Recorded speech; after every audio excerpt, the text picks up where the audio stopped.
महाकुंभ की व्यवस्था के बारे में स्पष्टीकरण देने के लिए मेरी मांग है अध्यक्ष महोदय, सर्वदलीय बैठक बुलाई जानी चाहिए।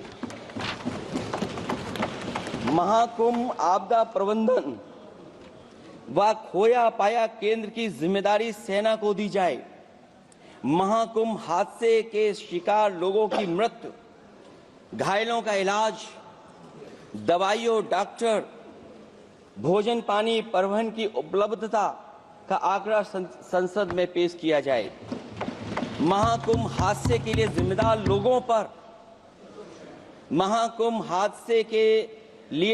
लोगों पर घोर दंडात्मक कार्रवाई हो।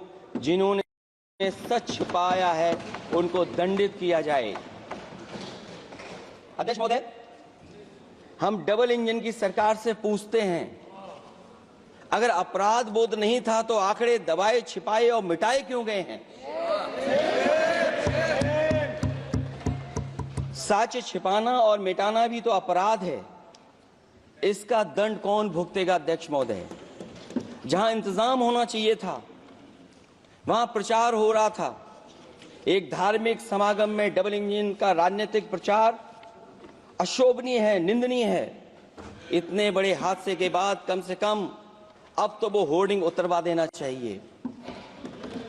अध्यक्ष महोदय, महाकुंभ की जो तैयारी हुई, जो हम लोगों ने जाना वहां पर, महाकुंभ न केवल 144 साल के लिए ये कहा गया, बल्कि ये भी कहा गया कि पहली बार धरती पर इस तरह का डिजिटल और जो आधुनिक चीजें हैं, टेक्नोलॉजी, उसका इस्तेमाल कर करके महाकुंभ होने जा रहा है।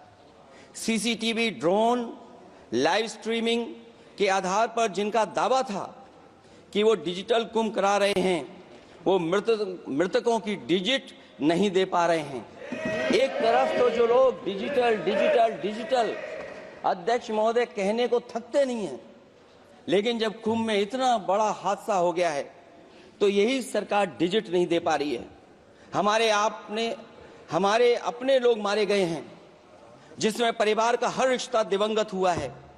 किसी की माता, किसी के पिता, किसी की बहू, किसी की बेटी, किसी का भाई बहन, चाचा चाची, बच्चों के आंकड़े तो अभी तक नदारद हैं। खोया पाया केंद्र ही लोगों को तो नहीं मिल रहा है। जो खोया पाया केंद्र था उसको भी लोग पा नहीं पा रहे, ढूंढ नहीं पा रहे। अध्यक्ष महोदय, कुंभ कोई पहली बार नहीं हो रहा है। कुंभ का आयोजन सदियों से होता आया है। हमारे पौराणिक और हमारे इतिहास के दस्तावेज ये बताते हैं कि समय समय पे जो भी सरकारें रही होंगी, जिसका भी राज रहा होगा अध्यक्ष महोदय, उसने महाकुंभ या इस तरह के कुंभ का आयोजन किया है।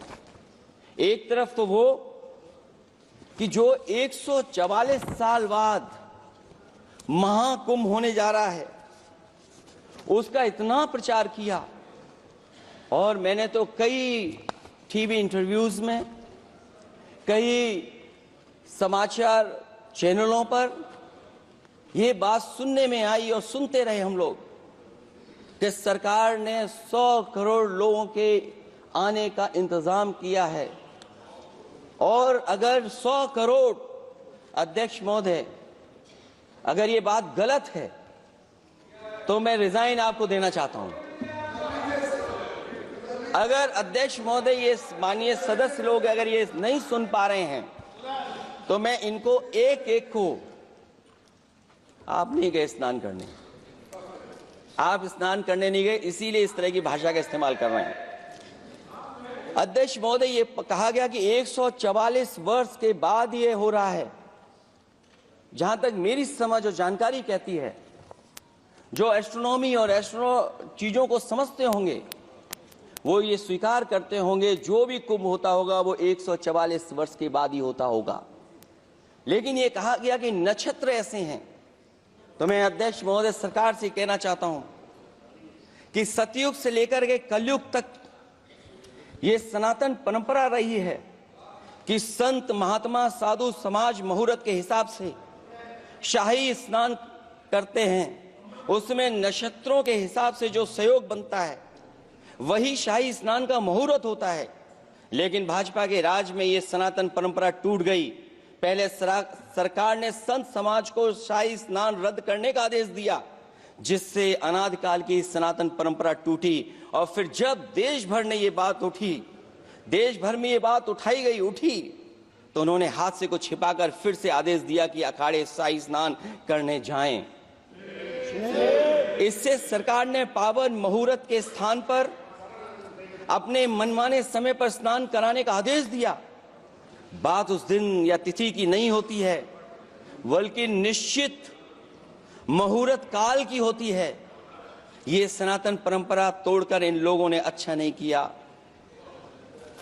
और ये क्या परंपरा टूटी है कि नहीं टूटी है, मैं समझता हूं अध्यक्ष महोदय मुझसे बेहतर सामने वाले ज्यादा जानते होंगे इसके बारे में। और जो लोग अध्यक्ष महोदय जो हम लोगों ने देखा वहां पर, लोग पुण्य कमाने आए थे और अपनों के शव लेकर के गए हैं। चमत्कारी करिश्मा तो ये हुआ है, श्रद्धालुओं के शव मिल गए थे, पर सरकार स्नान करने वाले मरने वालों की बात स्वीकार नहीं कर रही थी। और इससे ऊपर ये बात जो वहां पर और हुई, अध्यक्ष महोदय, जब ये जानकारी हो गई कि कुछ लोगों की जान चली गई, लाशें हैं जो मोर्चरी में पड़ी हैं, अस्पताल में पड़ी हैं, उसके बाद सोचिए सरकार क्या कर रही है। अपने सरकारी हेलीकॉप्टर में फूल भर करके फूलों को डालने का काम किया। सोचिए ये हमारी कहां की सनातनी परंपरा है। मैं जानना चाहूंगा सदन के माध्यम से हमारे माननीय सदस्य बताएं कि जहां लाशें पड़ी रही हों, न जाने कितनी चप्पलें पड़ी थीं, न जाने कितनी चप्पलें पड़ी थीं, न जाने कितने कपड़े पड़े थे, महिलाओं की साड़ियां थी, कपड़े थे, लेकिन उनको कैसे उठाया गया? उन सबको उठाया गया जेसीबी मशीन से, ट्रैक्टर की ट्रॉली से। उनसे उठा करके कहां फेंका कोई नहीं जानता, लेकिन जब उनको लगा कि वहां से बदबू आ रही है, तो यही सरकार के लोग छिपाने लगे हैं। यही आपका महाकुंभ का आयोजन था। और हर बात को छिपाने के लिए न केवल ये लोग मीडिया का सहारा ले रहे हैं, मीडिया का सहारा लेते लेते सुनने में आया है कुछ दबाव और कुछ स्वीटनर भी दिए जा रहे हैं जिससे उनकी खबरें बाहर ना आ जाएं। और अगर अध्यक्ष मोदी ये बात सब गलत है मेरी, अगर ये बात सब गलत मैं कह रहा हूं, तो अभी तो नेता सदन को अभी भाषण देना है। और मैं ये बात और कहना चाहता हूं, आप अपने तरफ से जानकारी कर लीजिएगा। हमारे उत्तर प्रदेश के मुख्यमंत्री जी ने शोक नहीं प्रकट किया था। जब देश की राष्ट्रपति और प्रधानमंत्री जी ने शोक प्रकट किया, उसके बाद 17 घंटे बाद सरकार ने स्वीकार किया।